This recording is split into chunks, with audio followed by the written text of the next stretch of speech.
Hello and welcome in. It's always college football. I'm your host, Greg McElroy, and it's our Sunday takeaway edition here early, October 20th. We're dialed in. Got home last night and watched really the Georgia game from start to finish and kind of just absorbed it. I call it the Georgia game because they won. Had Texas won, it would have been the Texas game, so I understand. Kind of just absorbed it. I'm still pretty amazed at some of the things I saw. We'll get to that game. We got Bama, Tennessee, third Saturday, October. Michigan season's over. Oklahoma's season's over. There's a lot of things to iron out from this past weekend. There's a lot to learn about what transpired on the field just the other day. And here's the other thing, too. There's some teams that are starting to pull away a little bit that are starting to round into form where it's like, all right, hang on a second. We might have something here. I think a lot of teams are looking in the mirror and drawing that conclusion right now. As always, like, rate, and subscribe. We appreciate you guys. Thanks for all the support that you guys have shown the show. Let's start with Georgia and Texas. Georgia, 23 first half points, storming out the gate, and it was a very impressive performance. But it was really more about the defense.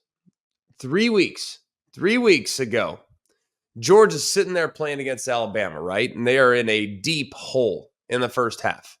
Deep hole. 28-0. It's 30-7 at halftime. Deep hole. Well, flip the script completely. They're up 23-0 at halftime. And there's a moment there in the second half. Where you think Texas might be able to just climb right back into this thing and actually win the thing outright. I mean, people are losing their minds. My Georgia buddies are like, oh my goodness, we're the worst. Hang in there. All right. Hang in there. They hang on for a 30-15 win. Very, very impressive. Couple of big takeaways in the game. Where did this defensive performance come from? We hadn't seen this Georgia defense in a while. I know they've had some injuries. They've had guys banged up, guys in and out of the lineup, but that's what we've been waiting for from Georgia. That's what we expected coming into the season, and we finally got it on the biggest possible stage. They had 7 sacks, 10 tackles for loss. The Texas Longhorns, with that elite group of weapons, which was not at 100%. I understand that. An elite group of weapons, though, and they were 2 for 15 on third down and 1 for 5 on fourth down, and they only had 29 yards rushing. I'd say that's a pretty good recipe. I'd say that is a pretty good recipe. One of the biggest wins against an AP number 1 team all time. And it's the biggest that we've seen, that 15-point margin, since 1982.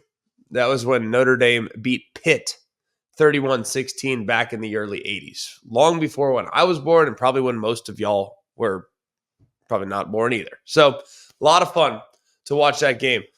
I love so much, and I don't know how y'all feel about this, I am amazed at how Kirby Smart is able to convince not just his team, but also himself that nobody gives you a chance. I mean, do you remember this a couple years ago when they, I believe, won the national championship in 2022? There were players after the fact that were out in the media saying, yeah, y'all didn't think we were going to do anything. Y'all thought we were going to go 7-5. Like, who the heck picked y'all to go 7-5 in 2022, I might add? Like, who? Who picked that? I want to know. And how did Kirby Smart convince you of that? On the other side,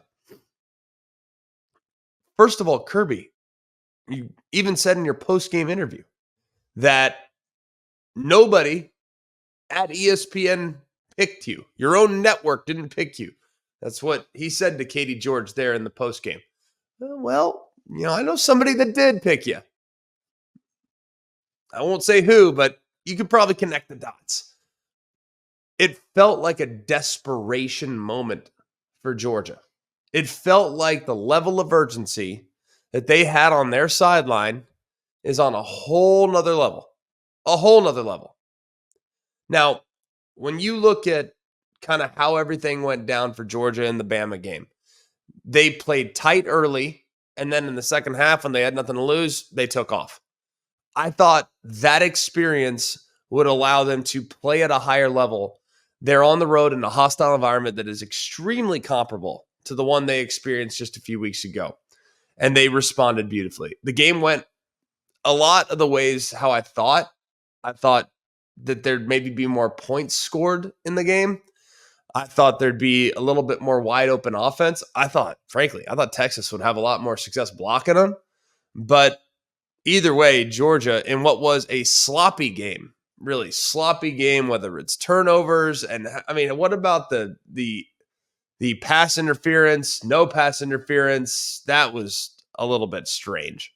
Obviously, very strange there. I'm not sure exactly how. And Kirby said that the refs tried to take it from. I don't know about that at the time. What was the score? Like 23-8. And it was strange because I think you look at the Jahdae Barron interception, then you got the penalty and all the other stuff. So either way, strange.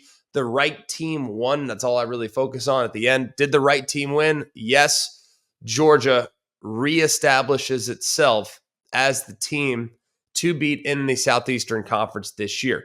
Let's move over to the third Saturday in October. It was a real treat and a pleasure to be on the call for this one alongside Sean McDonough and Molly McGrath. It was a crazy atmosphere, crazy loud, super hostile. I think it had a big effect on the game. I think the fans had a huge impact. And I don't usually say that coming out of the game because I look at it from a player standpoint and I think, okay, well, if we would have done this, I really believe that the challenges that Alabama had communicating probably led to them wasting 5 or 6 snaps.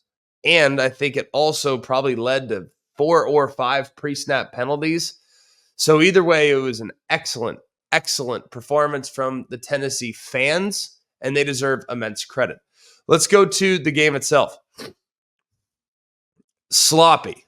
That theme of the day, right? I mean, like, if you find a game that was played in a clean way this weekend, please let me know because it felt super sloppy in this one as well. Penalties, mistakes, errant throws, just up and down performances across the board.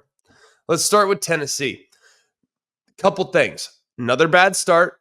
This one was a little bit more surprising, though, if I might say. I partly because normally when you look at Tennessee the last couple weeks, you could kind of chalk up their slow start in the first half to altering of the defense that they're playing against structure.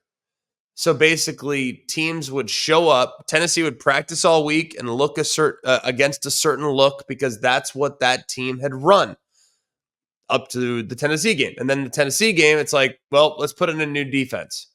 Well, Bama ran their defense, the defense that they've run all season long. They didn't adjust. This wasn't a huge deviation from their tendencies all season. So little surprised that Tennessee had such a slow start, but they left a lot of plays on the field too. Overthrow, 2 overthrows in the first half, 2 horrible interceptions, one by the backup quarterback, goes in for one play, scrambles around, tries to throw it up and throws a pick. And then Nico Iamaleava throwing a pick, rolling to his left. I don't know what he was thinking there. Hopefully he was trying to throw it away, but ball gets kind of hit, arm gets hit, ball flutters up into the air. It gets intercepted. Alabama forces 3 turnovers in the first half, and yet they only have a 7-point lead to show for it. That's when you thought, okay, this could get a little sideways here if Tennessee can get things going in the second half whatsoever. Because if I was Tennessee, I would have been feeling great there at halftime. Would have been feeling awesome at halftime, knowing, man, you can't play much worse than that, and yet we're only down 7, right? Looking at the other side of things in the second half, things started to roll for both offenses. I thought Nico Iamaleava made some really nice throws, 2 in particular down the field that were game changers. Had a couple of third down conversions, one on a slot fade, one on a rollout to the right down the right sideline on 3rd and 6. I mean, those were what won the game. Couple of big plays, and what we've said for a while now about Tennessee's passing attack, all it takes is 2 or 3. Like, if you can hit 2 or 3 deep balls a game, that will change everything for Tennessee's offense, and it did. As a result, the run game really led things off too. Dylan Sampson with 100 yards in the second half by itself. Tennessee rushing for over 200 because Nico had a couple plays with his legs as well. And Tennessee roars back with 24 second half points and a really nice second half performance. As far as Bama is concerned, Jalen just missed a lot of throws. I mean, there were guys open. So I look at how the coach should be evaluated, and I always look at how many guys are open. Did you get guys open? There were a lot of guys out there that were in space, and Jalen missed them. I also thought Jalen made some decisions that were a little bit questionable, and I didn't think he ran the ball with the same level of intensity that we saw a few weeks ago. Like, he didn't hit the hole the way that we've seen him hit the hole in the past. So that I thought was a little bit interesting as well. I think there's more in the run game for Alabama, and they got to lean into it with Jam Miller and Justice Haynes. Just critical mistakes from Alabama at really, really important times. On the 4th and 22, Ryan Williams misses a block. Didn't even try to block. Frankly, had he tried, Justice Haynes might get out the gate to the right-hand side. Like, there were just tons of missed opportunities from Alabama. Jalen throws a pick in the end zone on the back shoulder that was inaccurate, that was too far upfield, and he worked against the best corner for Tennessee. So a lot to unpack there. I think Alabama is still in a good position to make a run, but they got things to clean up now on the offensive side, because this is now 3 weeks in a row where they've made some critical errors offensively. And while the defense has shouldered a lot of the blame, understandably, the offense has put the defense in really tough spots the last couple of weeks with inconsistent play at quarterback and a few really bad decisions. Moving on to some other performances. Let's go back to Friday just for a moment. Oregon, impressive, nicely done. Great defensive effort. Purdue's back to being Purdue after that performance. BYU and Oklahoma State, incredible game. If you missed this one, like, I was sitting there like trying to stay awake watching this thing. That was an incredible game there at the end.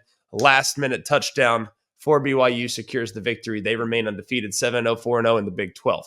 Miami and Louisville, starting things off there at noon on ABC. Thought there was a moment where Louisville might be able to just go ahead and get this thing done. There were a lot of big plays given up. There were a lot of mistakes made in the game by Miami and by Louisville. It really just became a track meet. It never at any point, I don't know if you guys felt this way, it never at any point felt like Louisville was going to stop Cam Ward and the Miami Hurricanes. All right. I thought the offensive line did a really good job up front protecting Cam Ward. I thought some of the rushing yardage with A.J. Allen and Damian Martinez, I thought there was probably more there if they wanted it. Man, anytime you take the ball out of Cam Ward's hands, you have to have a pretty good reason why you did it. Because I look at those guys, man, and it's hard. It's really hard to contain that young man and the amount of talent and weapons he has around him. This was a tricky spot because Miami's pretty well rested, and for Louisville, they had played 5 or 6 games in a row. So this was kind of a trendy upset pick. We leaned Miami in this game, partly because I felt like Miami was getting into a position where they were much, much more rested than Louisville. So I think the rest and the amount of time that some of the Miami players have had to get healthy was impactful in this game. Terrific performance, even though they got a ton to clean up defensively. I mean, I'm talking a ton. There are miscues all over the place, and there are guys running free way too often. If you're Lance Guidry and you see some of the performance defensively, you have to be extremely frustrated, and I cannot blame you. Let's go next to LSU, the 8th-ranked team in the country. 34-10, they get it done. This was one that we thought Arkansas was going to go and potentially steal. Well, maybe Arkansas used up all their mojo against Tennessee, because that version of Arkansas would have given LSU fits. The version that we saw last night, not so much. Caden Durham looked healthier this week than he did a week ago. He goes for over 100 and a few touchdowns. That was, I think, very important, because you can't put so much on Nussmeier. You can't put so much on the passing game. They're going to have to find some balance. But what I'm most intrigued by with LSU is the improvements that they now seem to be making on the defensive side. They have edge rushers, but it looks like now with the return of Zy Alexander, things are looking much better there in the secondary, and the linebackers have been a position of strength all season long. So really, really solid on the defensive side, because that's a difficult offense. I mean, Bobby Petrino can score, and to hold them to 10 is something that you should be super fired up about. Iowa State survives what was kind of an interesting game, by the way, and one that flew under the radar a little bit. Thought Iowa State was probably going to handle UCF. I mean, UCF's been in a complete slide, and it wasn't that way. Rocco Becht, surprisingly inefficient, just 20 of 46 against a pass defense that has really struggled the last few years. So they got a lot to clean up if you're Iowa State. But hey, survive and advance in the Big 12, because right now it's anybody's guess as to how that thing's going to factor in. Clemson, really solid performance from the third quarter on the offensive side. Defensively, the fourth quarter, Virginia, this game wasn't as close, frankly, as the final score would indicate. The final score would indicate that it was 48-31, but if you watched it, you would probably see the same thing I saw. Clemson was in control. Just the fourth quarter, when Virginia got in crazy hurry up, let's go get after it mode, that's when it got tight. But Clemson still continues to be very much improved. But I do have questions a little bit about Clemson's defense, just a little bit.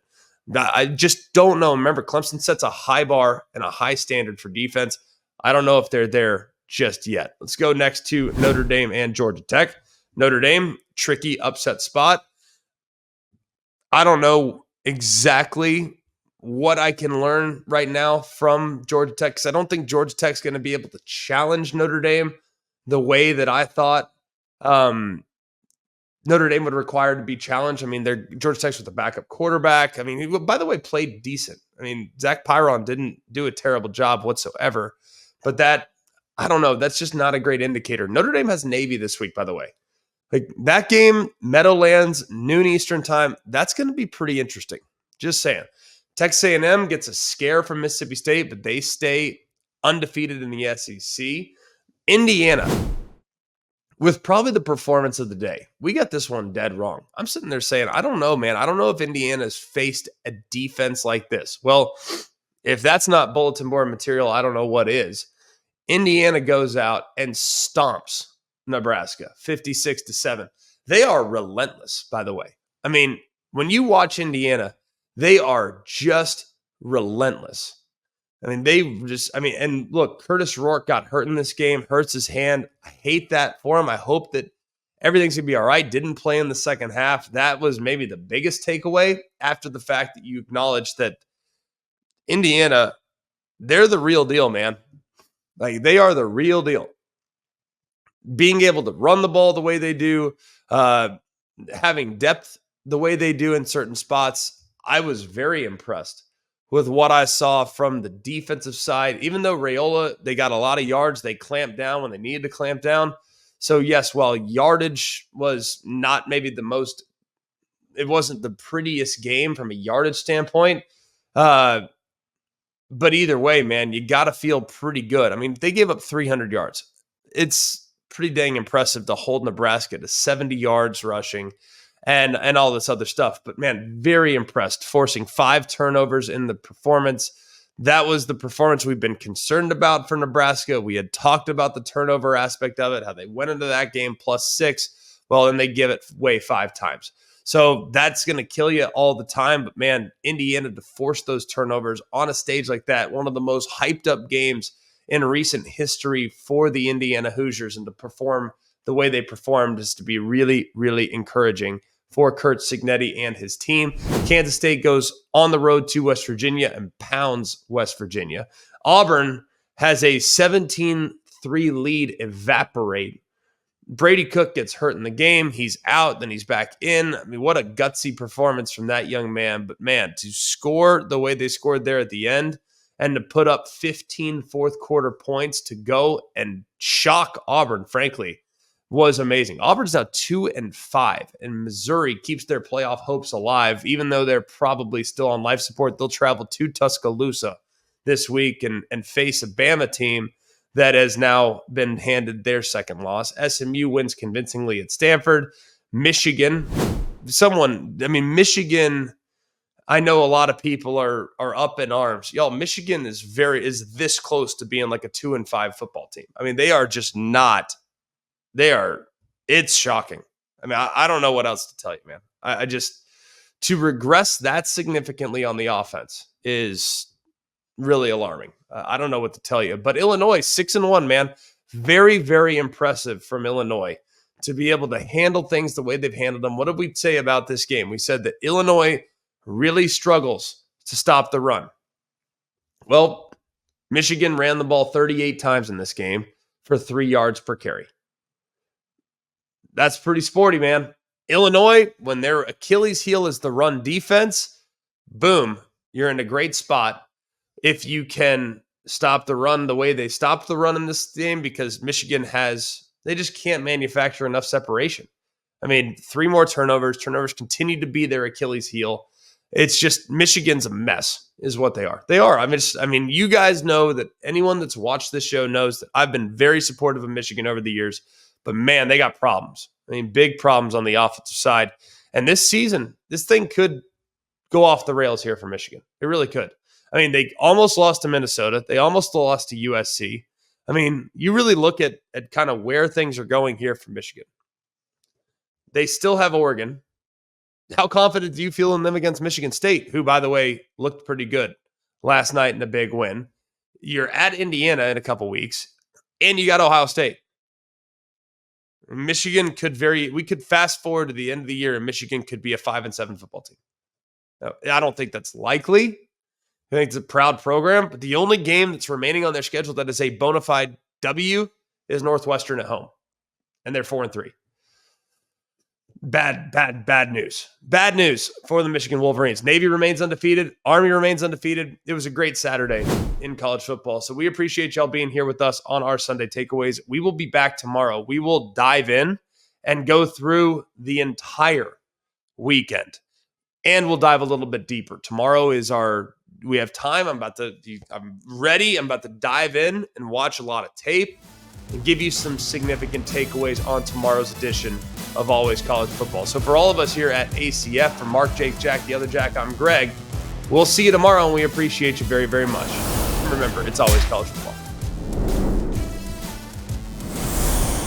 Hey guys, it's Greg McElroy. Thanks for watching Always College Football. Make sure you like, rate, and subscribe to ESPN's YouTube channel and wherever you listen to your podcasts.